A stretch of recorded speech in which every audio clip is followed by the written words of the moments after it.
बड़ी खबर नर्मदा से है, जहां जिले की कई समस्याओं को लेकर आम आदमी पार्टी की ओर से किया गया आंदोलन। डेडियापाड़ा विधानसभा क्षेत्र के आम आदमी पार्टी के धारासभ्य चैतर भाई वसावा कार्यकर्ताओं के साथ जिला कलेक्टर कचहरी में पहुंचे। कलेक्टर कचहरी में बड़ी तादाद में कार्यकर्ताओं को लेकर आते धारासभ्य चैतर वसावा को पुलिस के द्वारा रोके जाने पर घर्षण हुआ। पुलिस और आम आदमी पार्टी के कार्यकर्ताओं के बीच धक्का मुक्की हुई। नर्मदा जिले में शिक्षण की सुविधा नहीं है, अस्पतालों में मशीन नहीं है, रोड रास्ते की सुविधाएं नहीं है, रोजगार और जरूरी सुविधाएं नहीं होने का आरोप लगाया गया है। कलेक्टर, डीडीओ और तहसील विकास अधिकारी के साथ मीटिंग करने के लिए धारासभ्य चैतर वसावा ने जिद पकड़ ली है।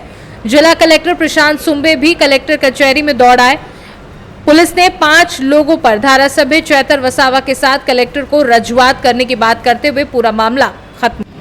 ચેતરભાઈ, ખાસ કયા મુદ્દે આજે આવ્યા હતા અને શું પછી રજૂઆત બાદ કઈ મિટિંગમાં શું નિર્ણય લેવાય? નર્મદા જિલ્લામાં એક બાજુ આધાર સેવા કેન્દ્રના સર્વર ઠપ છે, કેન્દ્ર બંધ છે, એક બાજુ આયુષ્માન કાર્ડ હોય, રેશન કાર્ડ કઢાવવા માટેના સર્વરો બંધ છે, ઓફિસો બંધ છે। અમે ખાડા પૂરવા માટેની રજૂઆતો કરીએ છીએ, ખાડા નથી પૂરાતા।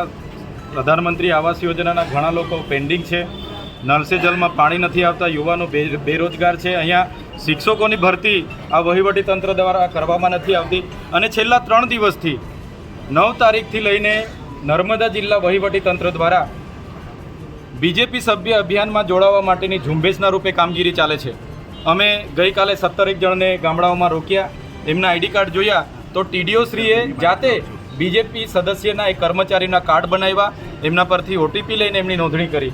તો દરેક જિલ્લાઓમાં હવે ભાજપના કાર્યકરોને લોકો ઊભા નથી રાખતા, એટલે હવે કર્મચારીઓને ટાર્ગેટ આપવામાં આવ્યો છે। અમારે ડેડિયાપાડાની વાત કરું, મનરેગાને 13,000નો ટાર્ગેટ છે, તલાટીઓને નાના સેજાવાળાને 500 ને મોટા સેજાવાળાને 800નો ટાર્ગેટ છે। એવી રીતના ડીઆરડીના તમામ કર્મચારીઓ છેલ્લા 3 દિવસથી સભ્ય નોંધણીની કામગીરી ઝુંબેશના રૂપે કરે છે। એના પુરાવા અમે આજે ડીડીઓ શ્રી, કલેક્ટર શ્રી અને એસપી શ્રીને આપ્યા છે।